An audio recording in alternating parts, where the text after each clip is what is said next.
Não, pode falar. Vamos dar início, então, à nossa... Tá, vamos dar início à nossa atividade da noite, aos nossos trabalhos. Como todos sabem, nós estamos aqui online por conta do contexto da pandemia da Covid-19, mas é carinhosamente que nós recebemos a todos na nossa casa de João Evangelista. Lembramos que, por conta da pandemia e o isolamento social, a gente não consegue ter o presencial e água fluidificada, mas podemos deixar a garrafinha de água aqui do nosso lado e podemos também exercitar o autopasse, que a espiritualidade está aqui conosco. Vou cumprimentar mais uma vez carinhosamente, sejam bem-vindos à nossa querida casa, né? Quem está entrando agora. E vou passando a palavra para a Irmei para fazer a leitura de abertura.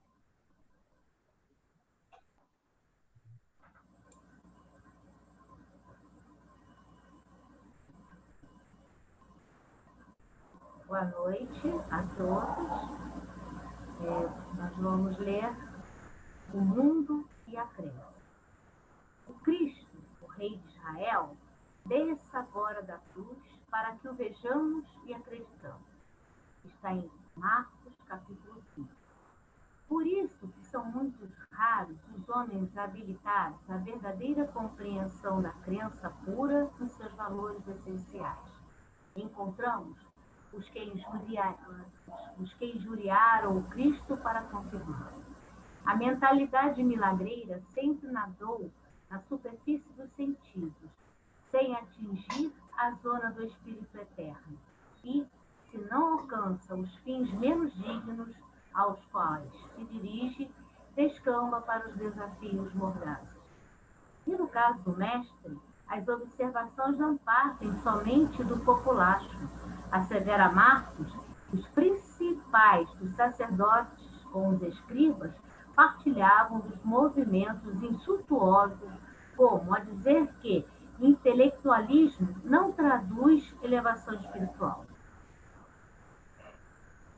Os manifestantes conservaram-se surdos para a boa nova do reino, cegos para a contemplação dos benefícios recebidos, insensíveis ao toque do amor que Jesus endereçava aos corações.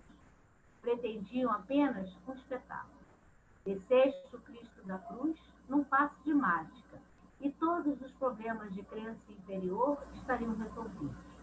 O divino interpelado, contudo, não lhes deu outra resposta, além do silêncio, dando-lhes a entender a magnitude de seu gesto inacessível ao propósito infantil dos inquiridores. Se és discípulo sincero do Evangelho, não te esqueças de que, ainda hoje, a situação não é muito diversa. Trabalha ponderadamente no serviço da fé. Une-te ao Senhor, dá quanto puderes em nome dele, e prossegue servindo na extensão do bem, convicto de que o vasto mundo inferior apenas te pedirá maliciosamente distrações e sinais.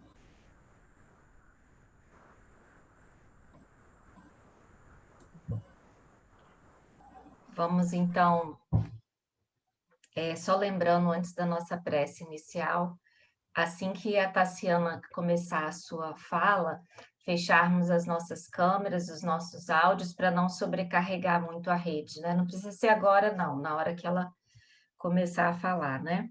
Vamos, então, fechar os nossos olhos, elevar o nosso pensamento ao Mestre Jesus e agradecer por mais este momento, dizendo assim: Mestre querido, a Ti rendemos toda graça, todo agradecimento, toda gratidão, especialmente pelo Teu exemplo que escolhestes viver para nos deixar como modelo e guia neste mundo de provas e expiações. Mestre querido, abençoa a todos que nesse contexto de pandemia têm lutado tanto, por diferentes motivos, seja por saúde, seja por questões outras diversas, que tanto têm atingido o nosso planeta. Socorre a cada um, Mestre, nesse instante, ofertando-lhes aquilo que necessitam e aquilo que precisam em cada momento.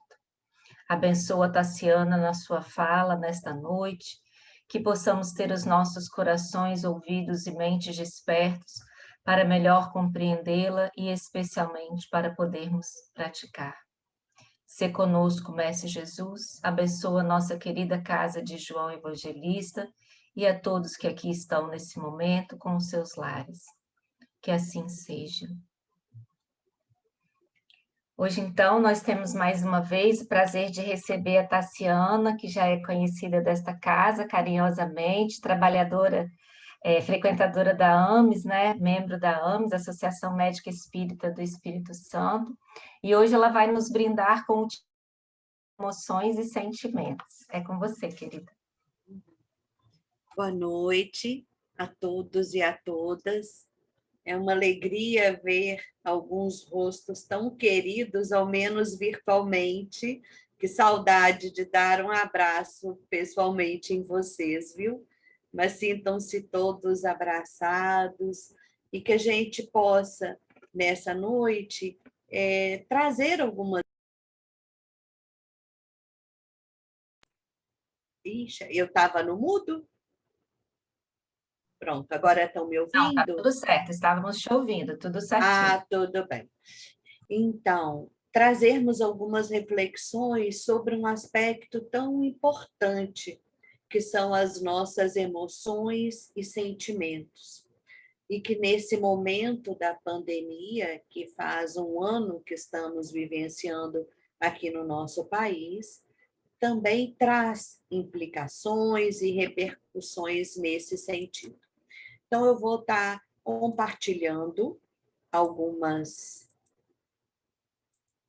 slides para a gente poder estar realizando o nosso diálogo,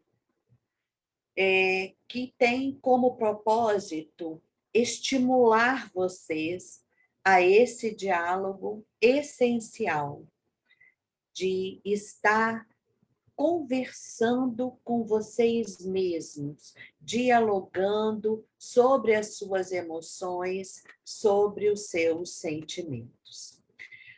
Isso é fator determinante na nossa saúde mental.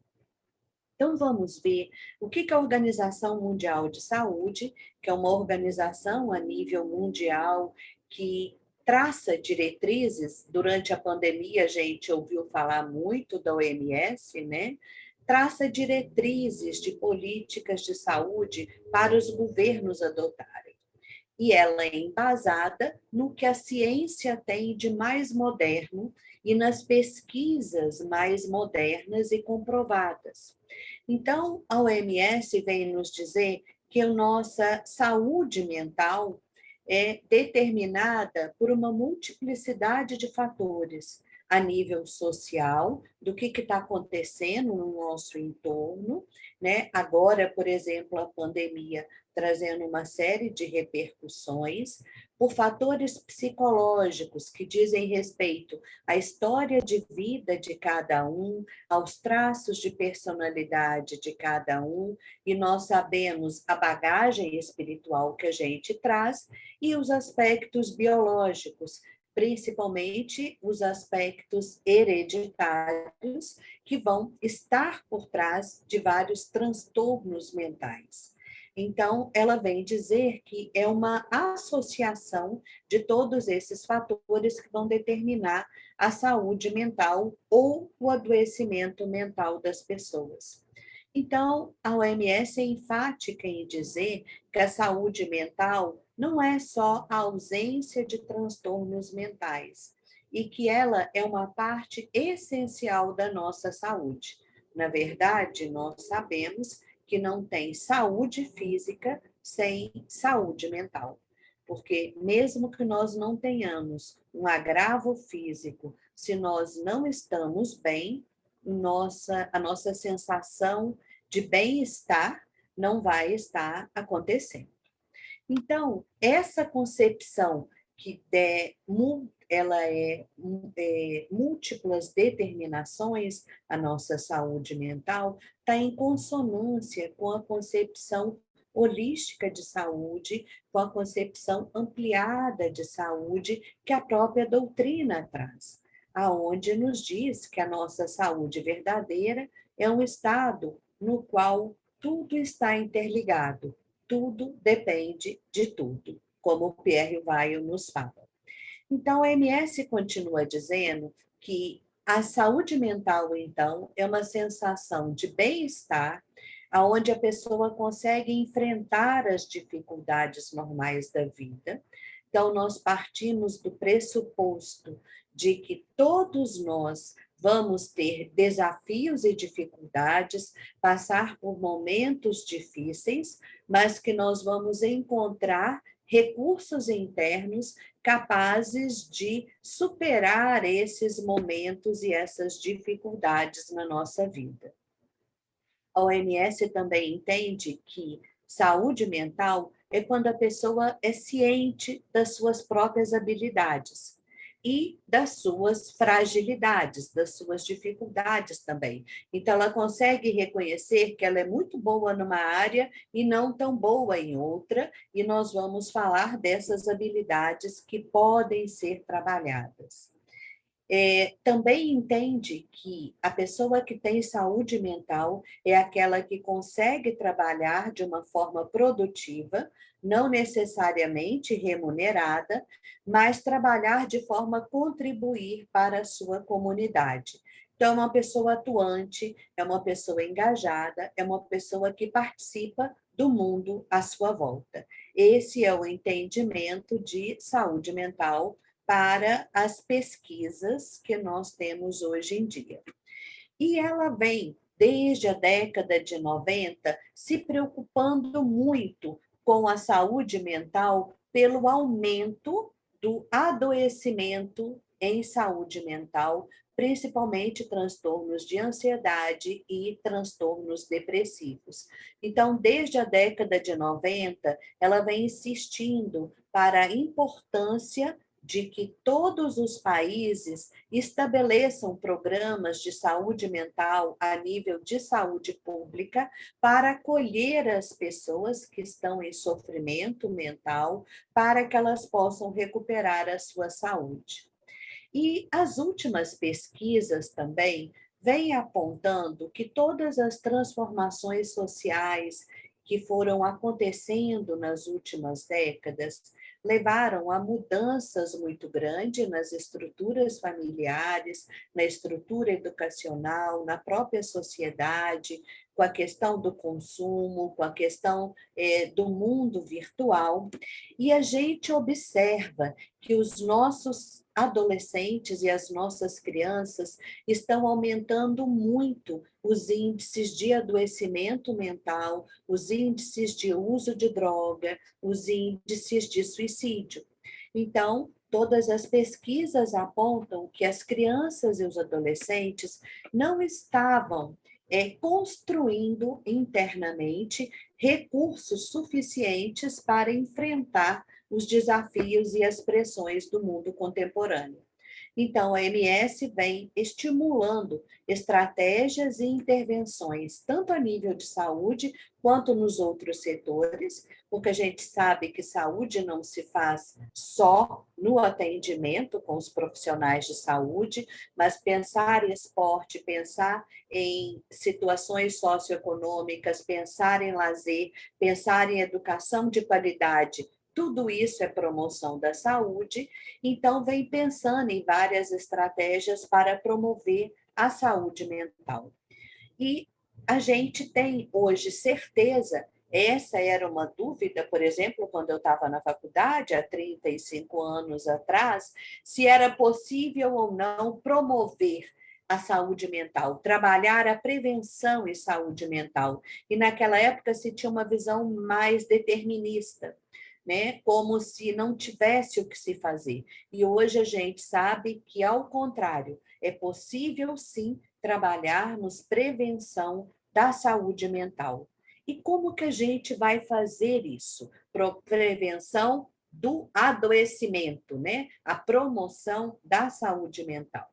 Então, desde 97, a OMS estimulou uma lista de habilidades, de aspectos que seriam muito importantes nós desenvolvermos em nós mesmos, mas aqui foi voltado para crianças e adolescentes, né? Pensando em trabalhar a prevenção e a promoção à saúde e não o tratamento, e geralmente os adultos é que já estavam adoecendo, os jovens é que estavam adoecendo, para reduzir, então, comportamentos de risco, como o uso abusivo de drogas, violência e outros problemas. E ela, então, desenvolveu várias ações dentro dessas habilidades para a vida que deveriam ser trabalhadas nos espaços escolares, desde a pré-escola até a faculdade, aonde estivesse desenvolvendo essas habilidades, que eu vou estar citando agora em seguida, e aí é muito importante a gente saber que essas são habilidades que podem ser desenvolvidas, é o que a ciência nos diz. Então, aquela história da Gabriela, eu nasci assim, vou ser sempre assim, cai por terra com as pesquisas científicas. Então, a gente sabe, e hoje o próprio MEC tem adotado no seu currículo o desenvolvimento das competências socioemocionais. Então, nas escolas são trabalhadas essas competências socioemocionais dentro das diretrizes curriculares, tanto a nível público quanto a nível privado, e o que seriam essas competências socioemocionais. Então, eles distribuíram em 3 grandes blocos. Primeiro, as habilidades cognitivas, ligadas, então, à questão do raciocínio. E eles colocam a primeira habilidade, o autoconhecimento. Eu, na verdade, colocaria habilidades cognitivas em habilidades, autoconhecimento, perdão, em habilidades emocionais, mas eu estou trazendo o que a Organização Mundial de Saúde coloca, porque é tudo interligado, né? Então, traz a importância de que nós possamos ter conhecimento de nós mesmos, de quem nós somos, quais áreas nós temos maior habilidade, quais são os pontos de fragilidade, o que desperta em mim algumas emoções, nos conhecermos, nos compreendermos para a gente poder se trabalhar.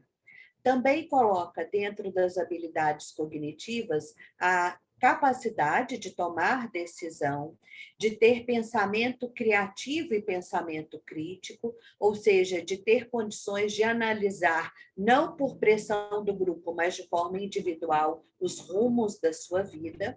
As sociais, aonde coloca no rol das habilidades aqui a capacidade de comunicação, uma comunicação assertiva, aonde as pessoas possam se posicionar, mas de uma forma não violenta, a habilidade a nível das relações interpessoais, que a gente vê grande fragilidade hoje com os nossos adolescentes, principalmente com o mundo virtual, o quanto eles se relacionam com os amigos virtuais, mas antes da pandemia, eu estou falando isso, mas essa grande dificuldade nas relações interpessoais e também a nossa capacidade de gerenciar problemas e conflitos, entendendo que eles vão fazer parte da vida. Um outro grupo de habilidades é a nossa capacidade de empatia, que é a capacidade de nos colocarmos no lugar do outro, e isso desenvolve a aceitação da diversidade e a solidariedade, a capacidade de gerenciar emoções e sentimentos, tensões e estresse. Então, quando nós estamos falando em diálogo com as nossas emoções e sentimentos, nós estamos falando de 2 dessas habilidades, 3 dessas habilidades: autoconhecimento, gerenciamento de emoções e sentimentos e gerenciamento de tensões e estresse, que são habilidades essenciais para a nossa saúde mental. Então, quais são os fatores de proteção para a nossa saúde mental? Como a gente não vive nessa bolha, como essa moça, nós precisamos ter alguns itens, algumas habilidades em nós. A primeira é uma boa autoestima, porque é ela que nos possibilita ter confiança e segurança para nos colocarmos no mundo e nos relacionarmos com as pessoas. a capacidade para lidar com a ansiedade, que é enfrentar estresse e conflitos e gerenciá-los, a capacidade de tolerar frustrações, que é uma grande dificuldade que a gente observa hoje.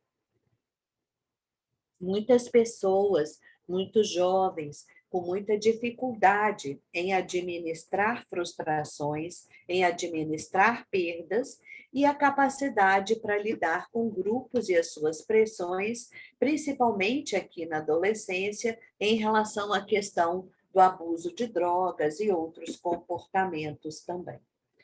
Então, a gente vê que essas habilidades que a ciência nos coloca como essenciais para a construção da nossa saúde mental, nos remetem a um convite. O convite de olharmos para nós mesmos nas múltiplas facetas que nós temos.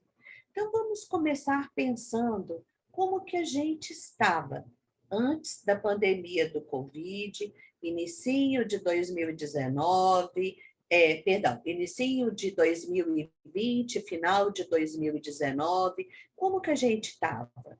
Quais caminhos que você vinha percorrendo na sua vida?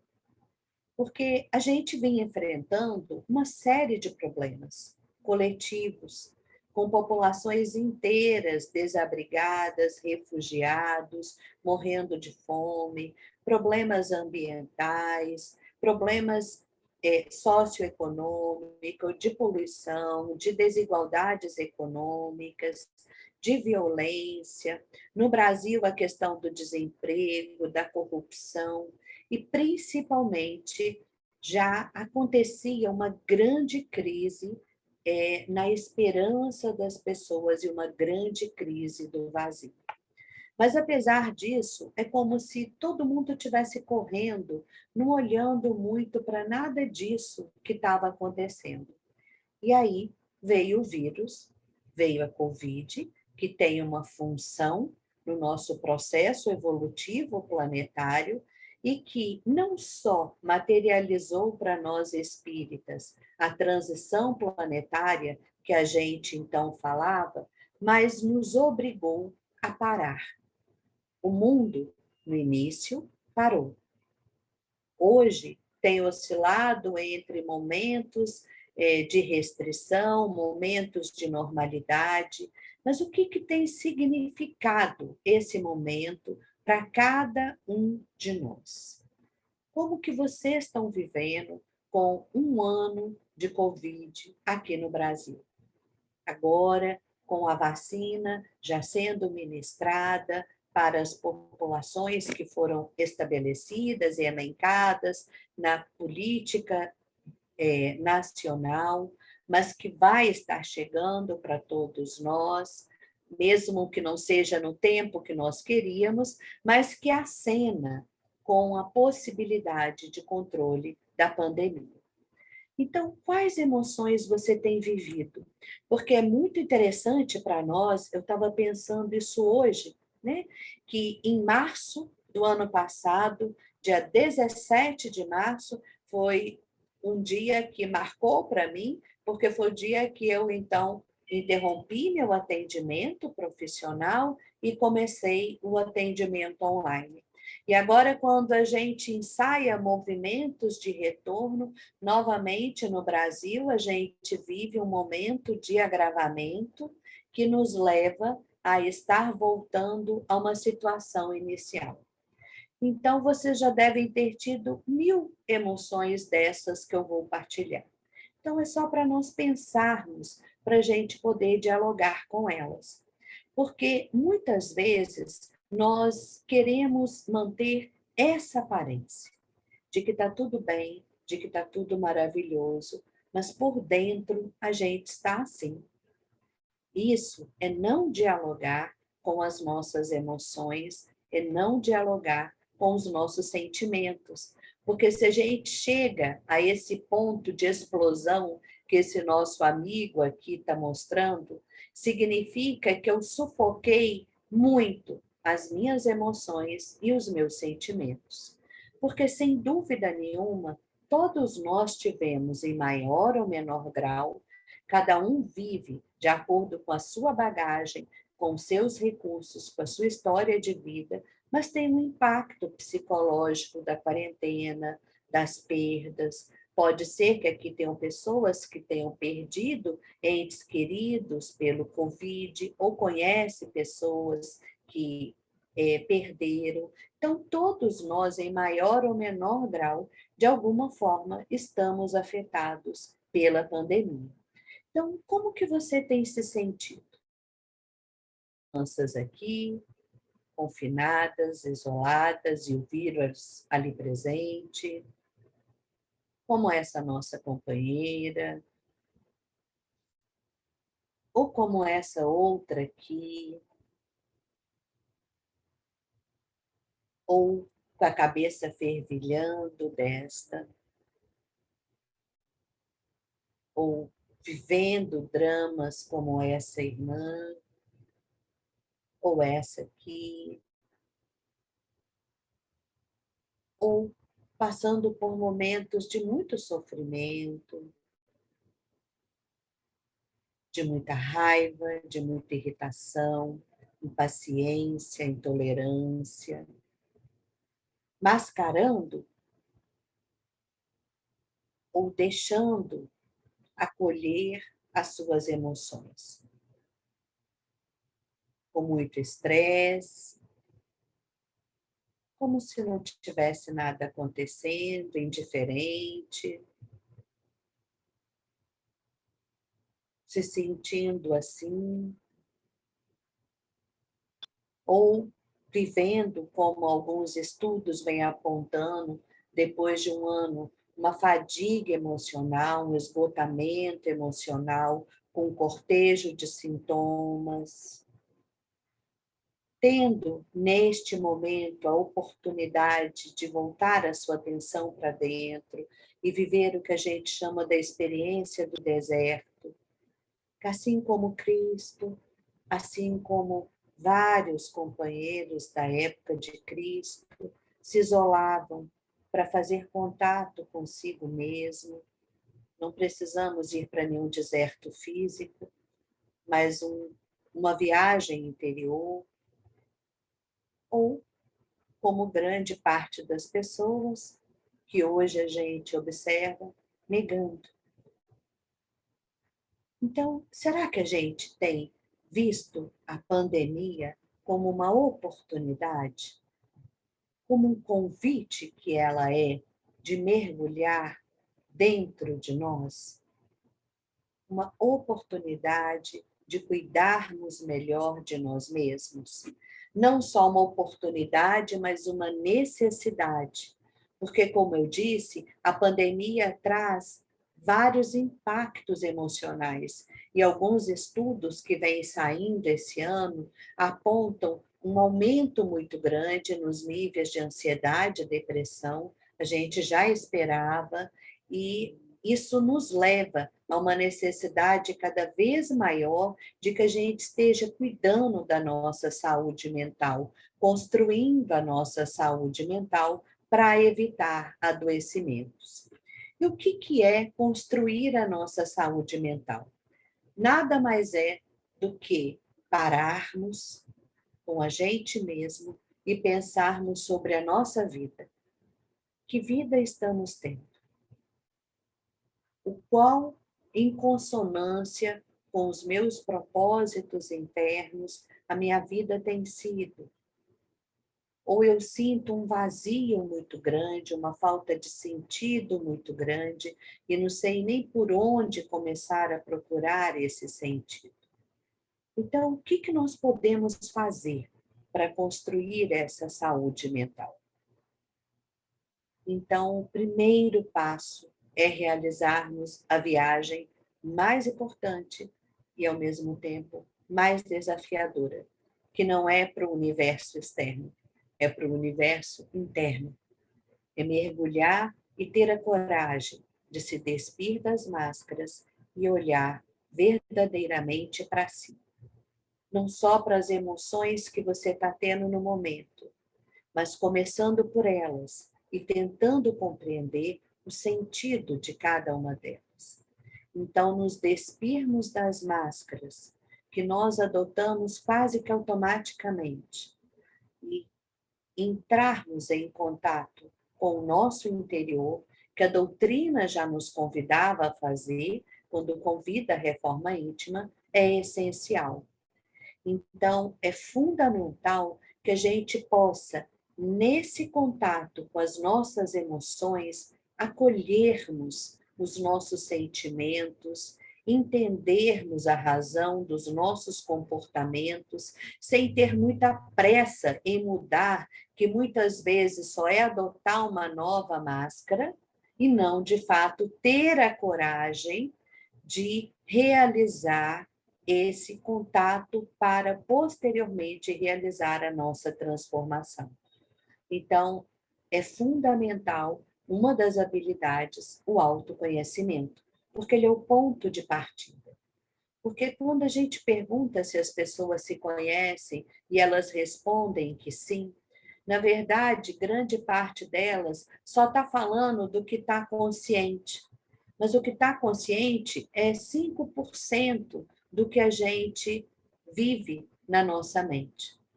A nossa mente inconsciente, ela é em torno de 90, 95%.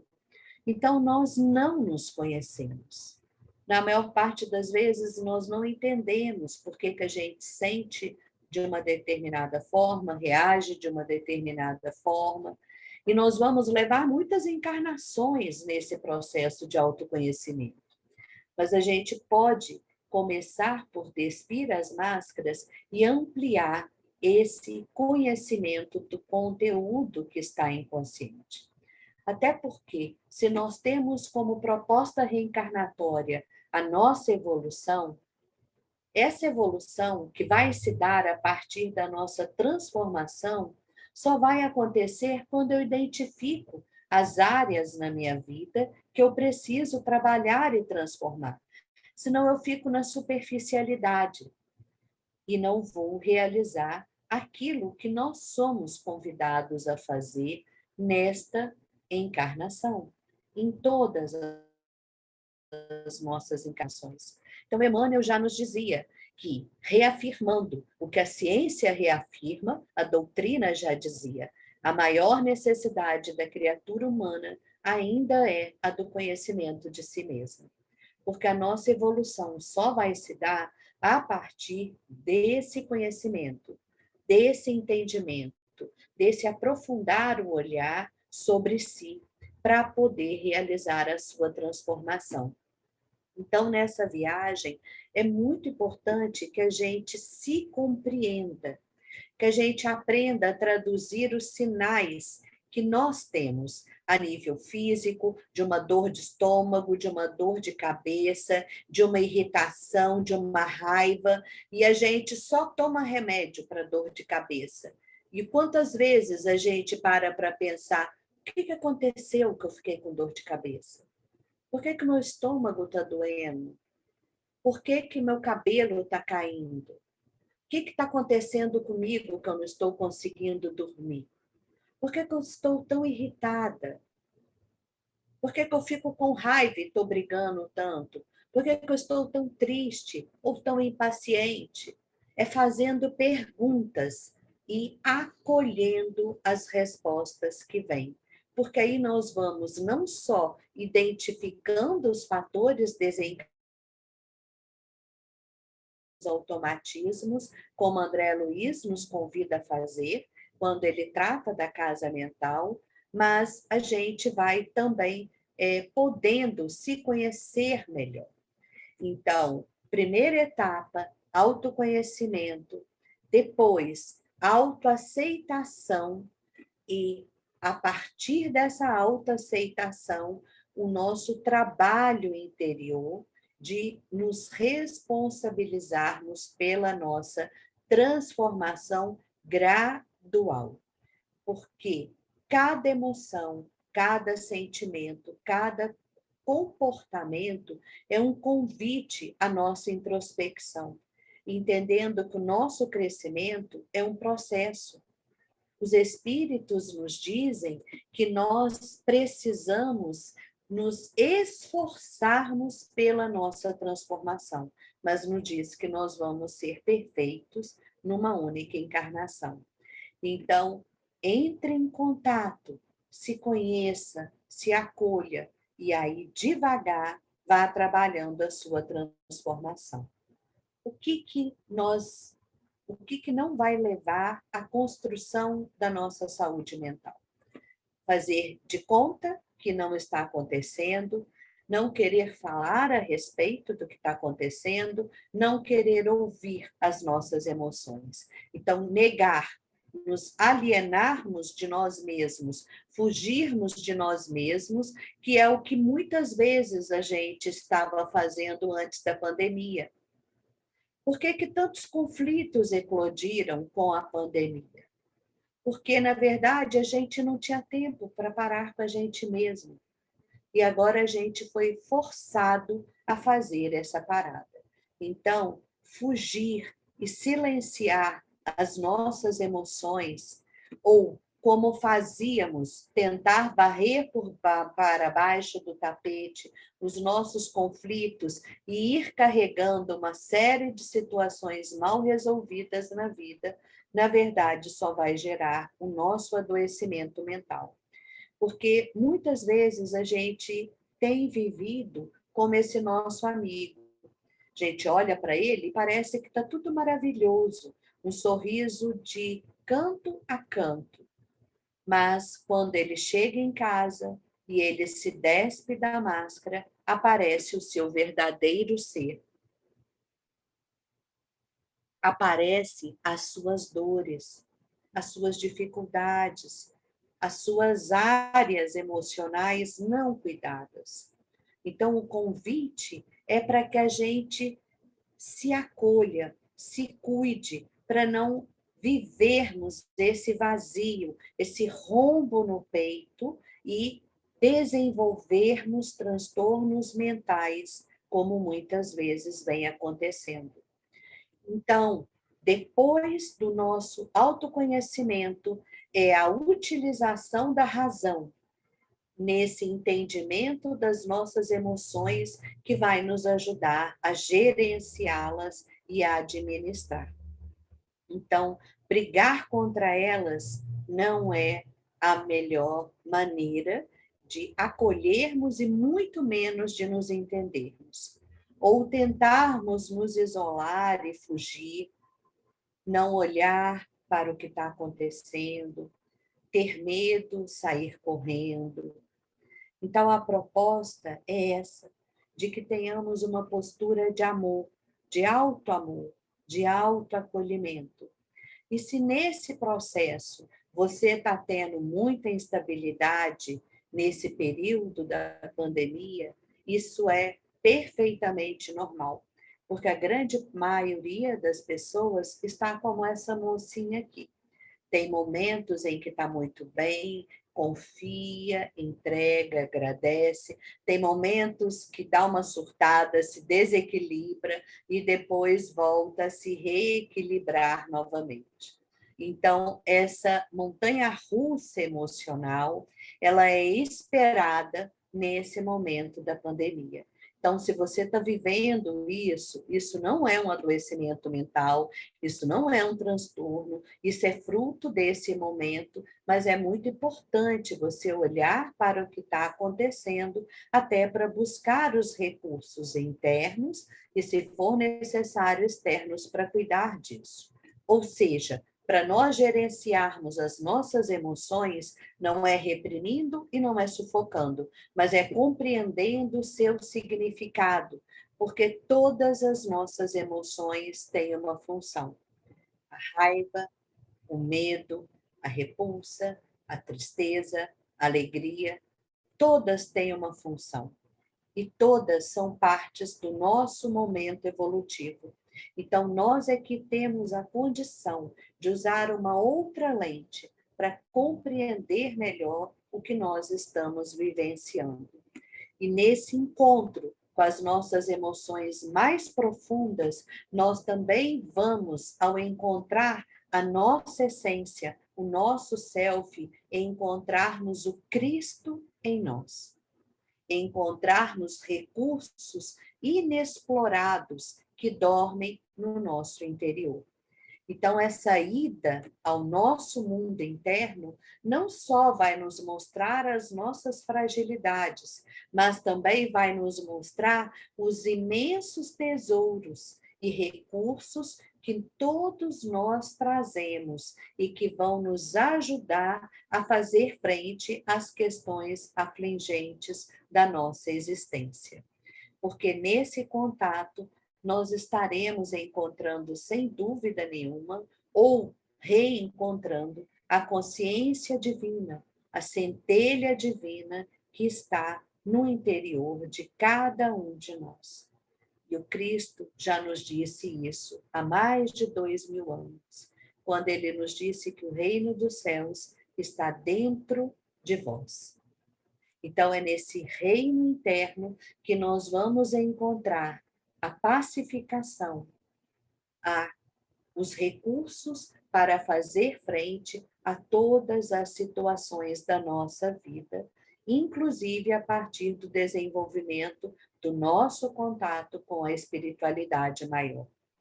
Então, o segundo convite que eu quero fazer a vocês é de que quando vocês encontrarem com o que vocês não gostam de ver em vocês, o que a gente está muito habituado a ler em Joana de Ângeles, a nossa sombra. Então, o que é a sombra? São aspectos que nós não gostaríamos de ser, mas que nós somos, ou que nós temos. Porque os espíritos já nos dizem, por exemplo, que os dois grandes problemas da humanidade são orgulho e egoísmo. Então, como que a gente vai ter a pretensão de não ter, em maior ou menor grau, orgulho? Ou de não sermos egoístas? Se ele fala que são as duas chagas da humanidade. A menos que você seja um espírito de luz que veio ajudar nesse momento de transição, então não vai estar passando por essas dificuldades, mas a grande maioria de nós está aqui em processo de evolução. Então, cada vez que esse lado negativo, isso que nós não gostamos de ver em nós mesmos, vem à tona, né? O que a gente observa é uma tentativa das pessoas de fugir disso. E aí essa sombra vai ganhando força, é como se fosse uma outra pessoa, um lado obscuro, um lado que nós queremos esconder de nós mesmos. E Jung já dizia: não há despertar da consciência sem dor, mas que nós vamos fazer de tudo para poder evitar enfrentar a própria alma. Mas ele também continua: ninguém se torna iluminado por imaginar figuras de luz, mas sim por tornar consciente a escuridão. É ao tomarmos consciência das nossas dificuldades, das nossas vulnerabilidades, porque se nós estamos reencarnados num planeta de provas e expiações que agora inicia esse processo de transição de forma mais intensa para um planeta de regeneração, nós temos muitos pontos, aspas, escuros que precisam de cuidado e atenção, no sentido de muita dificuldade em cumprir os mandamentos da lei maior de amor que o Cristo nos deixou. Então, o círculo vicioso que a gente vem repetindo há 2000 anos e que chegou a hora de quebrar é que cada vez que essas sombras emergem, nós começamos com autoacusação. Eu não posso ser orgulhoso, eu não posso ser vaidoso, eu não posso ser invejoso. E eu começo a me culpabilizar e a ficar tão mal com isso, que o sentimento que vem é de incapacidade para lidar com esses aspectos que nós descobrimos sobre nós mesmos, e a gente, então, rapidamente faz uma nova repressão, a gente adota uma nova máscara. Joana de Ângeles nos diz que nós temos duas dificuldades no processo de autoconhecimento. ou a culpa ou o orgulho. Ou fazermos de conta que não somos aquilo, ou nos culpabilizarmos, porque todas duas paralisam. Então, o convite é não realizarmos essa nova repressão, é não adotarmos uma nova máscara. E eu sei que é muito desconfortável observarmos algumas coisas em nós, mas se a gente reprime, sufoca, a gente não mobiliza as nossas forças interiores para trabalhar esses aspectos das sombras que estão emergindo. E aí a gente volta a ficar muito infeliz e muito insatisfeito e a viver uma situação de vazio muito grande. Então, tem esse desenho aqui dessa charge que eu achei muito interessante. Quanto mais a gente tenta fugir da sombra, mais ela nos engole. Por outro lado, se nós damos as mãos para as nossas sombras, para as nossas dificuldades, se nós a acolhemos, elas são passíveis de serem administradas. Elas não vão nos engolir. Nós vamos poder cuidar delas e trabalhar a nossa transformação. Então, isso é gerenciar as nossas emoções e os nossos sentimentos. Isso é usar, como Emmanuel nos diz, as duas asas para a nossa evolução: a razão e a emoção, que são as duas asas que vão levar ao nosso crescimento. Por quê? A nossa transformação moral, ela vai se iniciar na educação dos nossos sentimentos, não na repressão, não no sufocar, não no negar, mas na educação dos nossos sentimentos e dos nossos pensamentos. Porque, como espíritos, nós sabemos que pensamento é energia. Então, estarmos atentos para o nosso pensamento, para as vibrações mentais que a gente vem emitindo, é essencial na nossa existência. Porque, mesmo tudo estando turbulento, os dois cenários aqui são cinzas, são sombrios. A pessoa está imersa em tantos conflitos, em tanta angústia, em tanta ansiedade, que fica ali muito mal, vivendo. A expressão desse homem aqui, nessa figura, é de muito desconforto. Já essa mulher, apesar de tudo em torno não estar bem, ela consegue vibrar e emitir pensamentos numa outra faixa. Até porque nós todos somos convidados a trabalhar o nosso pensamento, não só pelo nosso bem-estar, mas porque existe uma egrégora no seu lar, existe uma egrégora no grupo onde você está inserido e no planeta, porque o campo mental do planeta é construído pelo campo mental de cada um de nós. Então, André Luiz já nos dizia, nos mecanismos da mediunidade, desde a década de 50 do século passado, que um dia o homem ensinaria ao homem, consoante as instruções do divino médico Jesus, que a cura de todos os males reside nele mesmo. Porque a porcentagem quase total das enfermidades humanas guarda origem no psiquismo. Então, a ciência nos mostra isso hoje.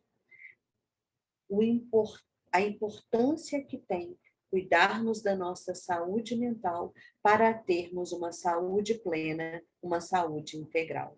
Então, comece hoje mesmo, ou intensifique o trabalho de autocuidado, de cuidar de você mesmo, de se responsabilizar sobre a sua vida e sobre a sua evolução.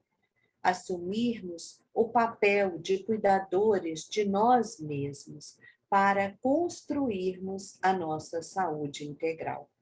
Porque esse é um processo dinâmico, em que nós estamos como escultores, esculpindo na pedra, transformando mesmo, trabalhando os aspectos sombras, que são os mais difíceis, e ao mesmo tempo, de uma forma mais delicada, pintando. Então, elaborando essa nossa transformação e esse trabalho com todos os traços da personalidade que compõem o universo interno de cada um de vocês. Porque é dessa maneira que nós vamos trabalhar a nossa saúde integral, a nossa saúde espiritual. Esse é o caminho para esse encontro. E nesse tempo, já passou da hora de nós tirarmos os véus, de tomarmos consciência de quem nós somos, acordarmos para a nossa realidade espiritual. Nós somos espíritos, mas nós não somos espíritos só aqui no momento da reunião do Grupo João Evangelista. Nós somos espíritos o tempo todo. Então, nós somos convidados a ter um olhar ampliado sobre tudo o que acontece na nossa vida e sobre o que está acontecendo nesse momento do nosso planeta também. Porque é nesse trabalho de autoencontro, de autoconhecimento, que nós vamos encontrar o sentido profundo da nossa existência. A razão de estarmos aqui. Algo que dê sentido, que dê um propósito maior, porque é nesse autoencontro que nós vamos trabalhar a nossa ligação com o Pai, a nossa ligação com a transcendência, e nós vamos estar encontrando a razão de aqui estarmos reencarnados neste momento. Kardec já dizia isso no Livro dos Espíritos. O homem é, na maior parte das vezes, artífice da sua infelicidade. Se ele praticar a lei de Deus, ele pode poupar muitos males e gozar de uma felicidade tão grande quanto comporta a sua existência em um plano grosseiro. Ou seja, é nesse trabalho interior que nós vamos poder cada vez mais, associando razão e emoção, praticarmos a lei do amor, a lei maior que Cristo nos convidou a trabalhar. Porque quando ele disse, eu sou o caminho, a verdade e a vida, ele dizia que esse era o caminho para encontrar a plenitude, essa felicidade que é possível aqui no plano material. E os espíritos ainda continuam, Livro dos Espíritos, dizendo que o espiritismo é um preventivo contra a loucura. Lembrando que naquela época, loucura vamos entender como sinônimo de transtornos mentais. Então, o espiritismo é um preventivo contra a loucura. Como? Como que ele é um preventivo? E eles continuam.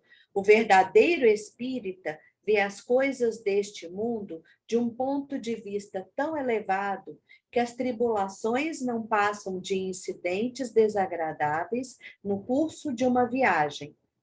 Ele sabe que as amarguras da vida são provas úteis ao seu adiantamento. E continua. Suas convicções lhe dão, assim, uma resignação que os preserva do desespero e, por conseguinte, de uma causa permanente de loucura e suicídio. Porque é ao perdermos a esperança, ao entrarmos em desespero, que muitos adoecimentos vêm. Não é tão fácil fazer este movimento de olhar para além, de olhar para além das aparências, de ter a capacidade de não ficar nas nuvens escuras que estão pairando neste momento evolutivo do nosso planeta. Parte de um processo evolutivo maior. Mas é o convite que a pandemia vem fazer para todos nós. Porque, como André Luiz novamente nos disse, na sua obra agora, Nos Domínios da Humanidade, e se nós resolvêssemos reconsiderar o próprio caminho? E se nós voltássemos as nossas forças para a nossa renovação mental com alicerces no bem? E os espíritos respondem a André Luiz que isso seria um ganho muito grande de tempo, recuperando a nós mesmos, porque ao utilizarmos a alavanca da vontade, atingimos a realização de verdadeiros milagres. Então, todos nós estamos sendo convidados, neste momento, a parar, a voltar a atenção para dentro, a cuidar de si, das suas relações familiares, da sua vida, e tomarmos essa decisão de mudar, entendendo que esse processo de mudança, ele tem que se dar de uma forma amorosa, não com autoacusação, não com culpabilização, mas com compreensão, com aceitação, com tolerância, com sabedoria, com generosidade e com humildade de nos aceitarmos como nós estamos nesse momento evolutivo. Se eu observo várias sombras em mim, ok, é o que hoje eu tenho. O que eu posso fazer para gradualmente transformar, não reprimir essa situação? Porque se Paulo, que na época era Saulo, nos disse isso, se o bem que ele quer fazer, ele não faz, e o mal que ele não quer, ele faz, que ele dirá a nós? Então, nós vamos nos flagrar muitas vezes tendo atitudes como esses passarinhos que nós não mais queríamos ter. Mas aí não cabe culpabilização, cabe olhar, coragem de enxergar e tolerância para realizar essa transformação. Porque a espiritualidade superior, ela é muito generosa com a gente. E eles nos dizem o tempo inteiro que o serviço de iluminação da mente, com a elevação dos nossos sentimentos e raciocínio, vai demandar tempo, esforço, paciência e perseverança. Então, é muitas vezes o nosso orgulho que nos leva a querer mudar de um dia para o outro atitudes que há décadas, há séculos, a gente vem tendo. Então, concluindo, né, a nossa exposição, o Covid vai passar, essa fase vai passar. Nós vamos estar voltando a podermos transitar. Mas de que maneira a gente vai estar pós-Covid? Então, se hoje a gente vive momentos de muitas incertezas a nível material, nós podemos ter duas certezas na nossa vida. Primeiro, que Jesus está no leme. Nada do que está acontecendo está fora do planejado. Então, não vamos perder a nossa confiança e a certeza do amparo. E a segunda é que nessa pergunta, o que Deus quer falar com você? Quando você está aqui encarnada hoje, 2020, 2021, vivendo a pandemia, o que isso te leva a refletir na tua vida? O que é importante trabalhar na tua encarnação nesse momento? Qual mensagem Deus traz para você? Você não vai encontrar essa resposta fora. Você vai encontrar essa resposta dentro. Então, Ele está nos dando mais uma oportunidade bendita de reconstruir, de fazer diferente. Porque do jeito que a gente vinha fazendo, não estava dando muito certo. E se a gente acha que a gente vai voltar para fazer igual, não faz sentido. Significa que a gente não aprendeu nada. Então, nós precisamos pensar em novos caminhos, em abrir novas portas na nossa vida. E nesse trabalho de buscar novas portas, provavelmente uma delas é estreitar cada dia mais a sua conexão com o Pai. Porque, como eu dizia, Jesus está no leme. E o segundo é de que Deus está com você. mas você está com Ele. Então, nós somos convidados a realizar o encontro mais importante da nossa vida, que é o encontro com Deus, o Deus que está dentro de você. E essa é uma tarefa que ninguém vai poder fazer por você. Somente nós podemos fazer isso por nós. Então, a gente vem há 2000 anos falando das histórias de Jesus, falando do Evangelho, mas o quanto de fato nós temos entendido que esse é um roteiro para ser compreendido e para ser vivido. Porque, sem dúvida nenhuma, Deus está com você. Você está sendo amparado nesse momento pelos amigos, pelos emissários do mundo maior. Talvez a sua ligação é que não esteja tão forte, mas ele já nos fez esse convite há 2000 anos. Vem e segue-me. E ele está fazendo esse convite novamente. Então, eu vou finalizar com essa música que fala exatamente desse trabalho que nós precisamos realizar. Agora estou criança em solo brasileiro. O Evangelho eu encontro a direção. Quero vibrar amor e paz pro mundo inteiro, a começar pelo meu próprio coração, reconstruir meus sentimentos, lutar por dentro para que eu possa melhorar, iluminar meus pensamentos,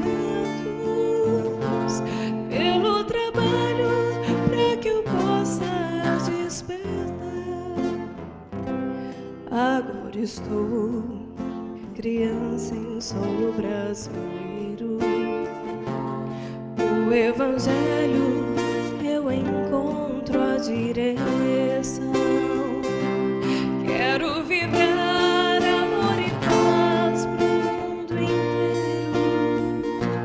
a começar pelo meu próprio coração, reconstruir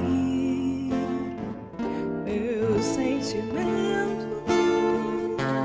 lutar por dentro para que eu possa melhorar, iluminar meus pensamentos, pelo trabalho para que eu possa despertar nas terras do Brasil, nas cores do Brasil. Todas as cores cabem do nosso Brasil.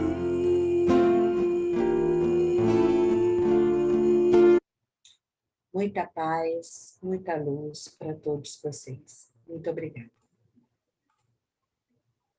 Somos nós que agradecemos, Tassiana, pelas suas palavras, sempre tão apropriadas, né? Mas para esse momento tão necessário para todos nós, né? Nossa gratidão de coração pelo incentivo, pela força, pelas orientações, pelas dicas, né? Porque todos nós estamos passando por desafios que não são pequenos nessa pandemia. E aí, meus queridos, eu quero dizer que essa palestra está sendo gravada, depois ela vai ficar disponibilizada no YouTube para quem desejar rever ou indicar para alguém, né, assistir, vai estar lá no nosso YouTube, do Grupo Espírita João Evangelista. Eu vou pedir a Tassiana o carinho de mais uma contribuição fazendo a prece final e depois eu tenho só um avisozinho para dar. Ok.